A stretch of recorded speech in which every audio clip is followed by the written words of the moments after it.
আসসালামু আলাইকুম and hello everyone. সবাই কেমন আছেন? সবাইকে ওয়েলকাম করছি আমার নতুন একটি ভিডিওতে। তো আজকের দিনটা আলহামদুলিল্লাহ খুবই সুন্দর ছিল। তো আজকে চিন্তা করলাম একটু বিরিয়ানি করা যাক। তো আমি একটি ফ্রাই প্যানে কিছুটা তেল দিয়ে পেঁয়াজ দিয়ে এটাকে বেরেস্তা করে নিব।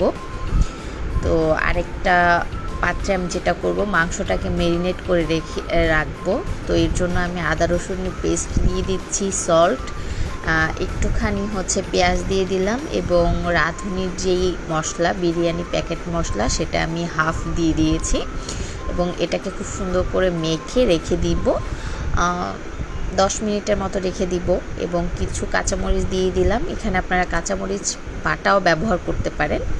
তো এখানে আমার পেঁয়াজটা খুব লাল হয়ে বেরেস্তা করে নিব এবং বেরেস্তা হয়ে গেলে আমি হাফ উঠিয়ে রাখবো এবং হাফ আমি মাংসের সাথে অ্যাড করে দিব এবং এই তেলেই বেরেস্তার সাথে আমি মাংসটাকে রান্না করে নিব খুব সুন্দর। তো আমি এখানে কিছুটা টক দই অ্যাড করে দিব, অ্যাড করে আমি সুন্দরভাবে এটাকে রান্না করে নিব।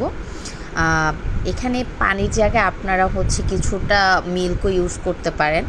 আমি আজকে ইউজ করতে ভুলে গিয়েছিলাম অ্যাকচুয়ালি। তো এটাকে খুব সুন্দরভাবে রান্না করে নিলে তেলটা উপরে চলে আসবে এবং মাংসটা খুব সুন্দরভাবে রান্না হয়ে যাবে। তো রান্না হয়ে গেলে আমি যেটা করব সেটা কিছু আলু আমি আলাদা করে ভেজে নিব। আলুটাকে খুব সুন্দর করে ব্রাউন করে ভেজে নিব, এতে করে আলুটা রান্নাও হয়ে যাবে কিছুটা এবং বাইরে দিয়ে খুব সুন্দর একটা কালারও চলে আসবে। তো সেম পাত্রে আমি চালটাকে এবার ভেজে নিচ্ছি। চালটাকে ভেজে আমি এখানে পানি অ্যাড করে দিব পরিমাণ মতো এবং একটুখানি লেবুর রস দিব। এই লেবুর রসটা দেওয়ার কারণে চালটা খুব সুন্দর ঝরঝরা হবে এবং লেবুর হালকা একটা স্মেল আসবে। তো আমি এর মধ্যে পানিটা একটু হাফ শুকিয়ে গেলে আমি রান্না করা বিফ এবং আলুটা অ্যাড করে দিব।